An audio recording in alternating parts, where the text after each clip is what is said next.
Thank you very much for this opportunity to speak to you today.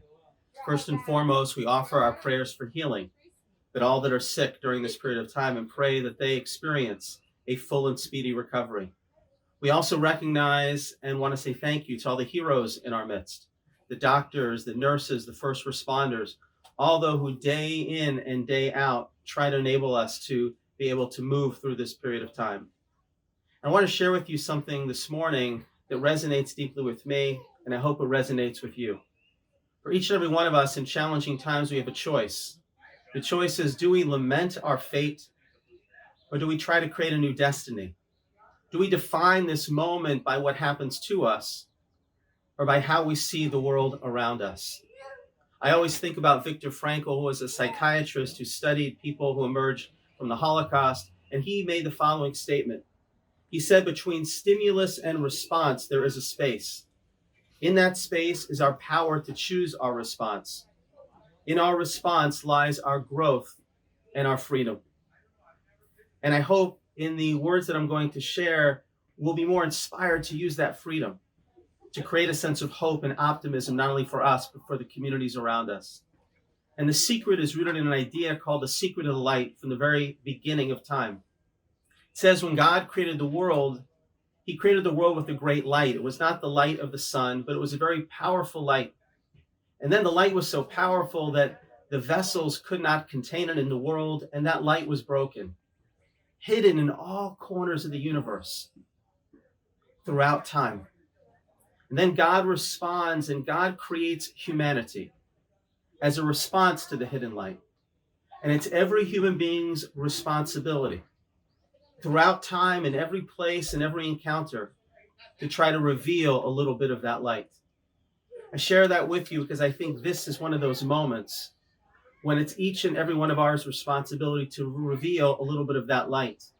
We may not be able to change the world, but we can change the world that touches us, and we can change the world of one person. We will be inspired when we can find ways to reveal the light every time, every day, and every moment. The mystics also say that when we were born, God is saying the world cannot exist without us. When we wake up in the morning and we take that breath, God is saying, I believe in you. Regardless of your faith, there's something each and every one of us can do to help make the world a brighter place.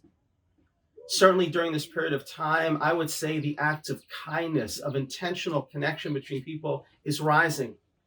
I'm reminded of a story. I was in a train station a number of months ago, and there was a fellow who came over to me, and he said, would you mind buying me some dinner? I said, how's Dunkin' Donuts? He said, no, he prefers the Cajun. So I went over to the Cajun, and I got him a dinner, and then I said to him, his name was Sam. He said, and I said to him, God bless you, Sam. And Sam said to me, God has already blessed me. He sent me you. There's not a single person here that can't find a way to listen to what I would say is God calling us to try to respond with some light. I was touched by a story. It was on CNN about a doctor at Brooklyn General Hospital. He was treating COVID victims, and one of his patients was a 100-year-old Hasidic woman who had pneumonia in both lungs. There was a little more for the doctors to do. Her son called the unit to ask about his mother, and the doctor took the phone and said he'd call back because he had so many people to care for. The son called back a half hour later, and the doctor said, she's not doing well. She's 100 years old and has pneumonia in both lungs. She's now unconscious.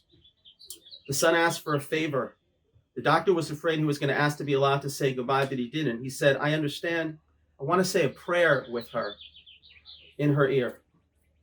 The doctor was about to say he didn't have time, but he wrote in a post that something made him go over to the woman and put the phone close to her ear. At that moment, he noticed there were numbers tattooed on her arm. And at that moment, her son started to say the Shema, the prayer of unity, through tears and sobs. The doctor then wrote that for a moment, everything seemed to stop. And for a moment, he felt connected to things outside the ICU. For a moment, he felt that there was something else. Everybody here is being called by God to try to ask ourselves a question, what more can we do to reveal the hidden lights? Is there someone I should call? Is there someone I should help? Is there someone I should thank? Is there a prayer that I should be saying? Is there a text I should be learning? Is there a kind deed I should be doing?